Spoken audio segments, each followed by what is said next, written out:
Hello, everyone, and welcome back to the Contractor Connects Podcast. I'm your host, Daniel Modiano, and Contractor Connects is a platform that links vetted client projects to reputable construction contractors. And we have different guests every week, and I'm very excited to have today's guest. She's a bilingual mobile notary. And before we begin, her name is Jeannette Mendoza. And tell us what a notary does. Hi, Dan. First, I want to thank you for having me here. It's really an honor to be here. A mobile notary serves the community. I serve in different capacities, but basically, it's working with people who, let's say, are buying a home. When they get their mortgage, those documents need to be notarized. Mm-hmm. Sometimes they need witnesses, and that service is also available. Or if someone is going to do estate planning documents, a living will, a power of attorney, advance directive, those documents can require notarization. And the process of notarization is me as the notary watching the customer sign the document that they're expected to sign, make sure they know what they're signing, they understand what they're signing, try to get them as comfortable as possible that they are aware and they are who they say they are. So I have to verify their IDs, their signatures before going ahead and putting the seal to notarize their documents. What credentials does a notary have to have in order to be able to do that? Is there certifications required, or? Yes, I am actually commissioned by the state of Florida, and my license is with the state of Secretary in Secretary of State? Tallahassee. Secretary of State in Tallahassee. So is most of the work you do real estate work, real estate signings? A good portion is real estate, closing signings. If it's just a deed that needs to be transferred over, that needs a notarization also. And like any kind of affidavit. One popular one is an apostille, which is an international document that needs to be notarized and recognized and processed through the Florida state of, well, any state actually, but for me, Florida.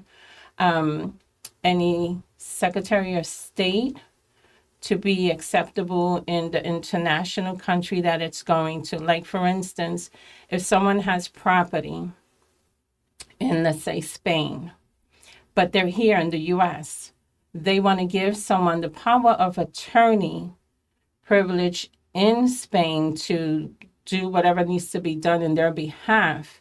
They would do a power of attorney. That would have to be sanctions, if you will, from the U.S. And if they're here in Florida, because I could do it from any state and any international country, it'll have to be sanctioned by the State Department, or the Secretary of State will give the authentication seal. That document is then submitted to the international country, Spain, and then the person who's going to do the work in Spain can utilize that apostille. And what does that prevent, or what's the benefit of having all that done? What's the main purpose of all that? Why is it so important for all that to be taken care of? To prevent fraud. Fraud, yeah, because as a notary, I am stating that I verify their documents. I believe that they are who they say they are, and they provide me photo ID, passport, and whatever else is required for any given transaction. Wow, that's really an important role that a notary plays in making large transactions where verification is required of the individual's signature and making sure it's the person it's supposed to be who's performing the transaction. Have there been any cases where you were unable to notarize? Like, what reason would you be unable to perform your duties if they don't have the right documentation, for example, or something? If cases like that arose? I almost wasn't able to complete a signing because someone had expired ID from like 10, 11 years ago. And how we overcame that is we used a credible witness form, which means they had two people who were going to vouch for them and say that, yes, they do know the person and that person is who they say they are. So there are ways that you can get the notarization completed so long as there's a proper witness. documentation, this witness, and people know who they're. Right. Now, could you yourself be the witness of a signing, or is that not acceptable? I can when it's a real estate deed, a deed requires two witnesses plus the notarization, and that's when you're transferring real estate property from one person to another. On a deed, I, in the state of Florida, can serve as the witness and the notary. And then there'll be a second witness. What types of professionals do you work with most often? Of course, I'm sure realtors and lawyers and Lawyers for estate planning documents, title companies for the closings for buyers and sellers to do their documents. it's a title that really has to be documented properly, right? It's a title more so than the mortgage. Correct. Correct. And mortgage is part of the closing package. It's not just the one deed or the one transfer. It's the whole set of documents. Oh, it's the whole set of documents Yes, for it's closing. all of it. Will you actually sit in on the closing? Will you actually be there on the closing itself? I'm the one that does the closing. You're the one who actually does the closing. I'm the one that does the closing. I make sure they're comfortable, they understand. I guide them through every page that that's in the packet, and have them sign, date according to the documents, because you got to make sure that they sign as it's written, because most people want to just write, they get tired, but they still got to do, if it says first, middle, last, they got to sign first, middle, last. What So other I ensure that. What other professionals sit in on the closing? Like, who else would be there? Would it be like the lawyer and the mortgage person and the title person? Would all those people that be there? All of the above. All of them are In there. most cases, because I am mobile, none of them are there. I go, because I'm mobile, I will go to the home, I'll go to an office, I'll meet you at Wawa. They have nice little round tables, or Starbucks, wherever it's convenient for the client. Because if they got to be comfortable, they got to feel trust and feel secure in doing these documents. So they need someone to hold their hand, and I do that.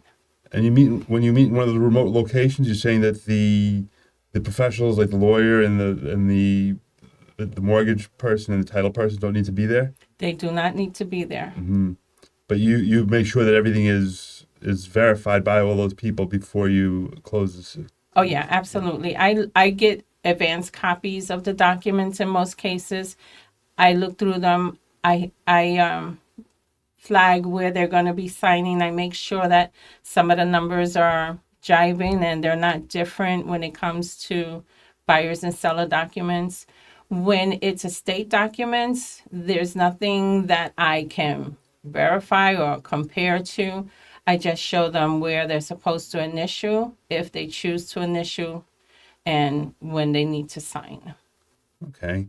Of course, my business is Contractor Connects, and I'm looking to link clients and contractors. Do you work with any of those? I'm sure you work with clients who need home services and Absolutely. and contractors also. Yes. With contractors, often they have to do a NOC, which is a notice of commencement. That needs to be notarized. That needs to be taken to the courthouse. So I can do those. I have done them. As a notary, I could serve as a runner as well. I could help them and take the document to the court and then go and retrieve them back. So yes, there's room for everyone. Okay, so perhaps you might be able to work with me in getting some contractors on board to my platform, no? Yes. That would be Absolutely. fantastic. Yeah. And I also appreciate the fact that you told me that you would help me debug my platform when it rolls out, and that's going to be very important for me to have somebody to test it. Yes, absolutely. Absolutely. I just want to mention also that while I haven't done too many, I am a wedding officiant also. Oh, Yes, I did a wedding 2 weeks ago. It was fabulous. nice. And I have one coming up this weekend too. It's fun. It's amazing. I didn't think I could do it because I'm a crybaby. But funny enough, I'm able to get through the wording and everything. So yes, I'm here to unite and work with the people. So what do you do as a wedding officiate? What does that mean? That means I am the one that is going to direct you on saying your vows, exchanging your rings, and telling you, hey, it's time to kiss that bride or groom. And then sign the marriage license. I thought it was the minister or the pastor or rabbi who normally does that. No, in Florida, a notary can officiate a wedding. Isn't that something? Yes. And I even offer then to, after signing it and processing it, take their completed signed document to the courthouse and get that entered on record also. Now, what's one thing about notaries that people often misunderstand, that people expect of you that you can't provide? What would that be, if anything? I can't give legal advice. I'm not a lawyer. Right, right. And sometimes people expect that of you, right? Yeah, sometimes they're like, so what do I do? What do I do? And I'm like, well, I am not able to give you an answer because I don't have the answer. I'm not a lawyer. I don't try to pretend to be one. I'm going to ask you to call your lawyer or call the title company or call your loan officer. Go back to the originator. What instructions did they give you so that we could go ahead and get this notarization done? And oftentimes it's as simple as, oh, use blue ink instead of black ink, or vice versa. Or, oh, no worries. You don't have to do this or you don't have to do that. And that solves it. You probably have a little bit of an understanding of law, though, based on all the attorneys you probably work with and all the work that you do. You probably have a little bit of an understanding. No, and I don't want to know. You don't even want to admit to that, right? I don't want to blur any lines. Yeah, No, yeah, I understand absolutely. that. I stay in my lane and I'm there to hold your hand and make sure that you understand what you're doing and that we're signing it properly and that it's executable and acceptable and the job is done. Okay. Well, I really appreciate you being here today, Jeannette. It was a pleasure talking to you, and I'm hoping that people, take a look at what you have to offer and take an interest in your business, and maybe bring a client or two your way. That would be fantastic. Yes, it would be. Thank you so much. I appreciate you. And anytime, if you have any kind of documents that need to be notarized, feel free to call me. I am open 24/7. I don't get too many midnight calls, but I am available. And I'm here. Okay, this is Daniel Modiano, and it was a pleasure speaking with Jeannette today, and I'm signing off from Contractor Connects. Thank you for watching today. Thank you.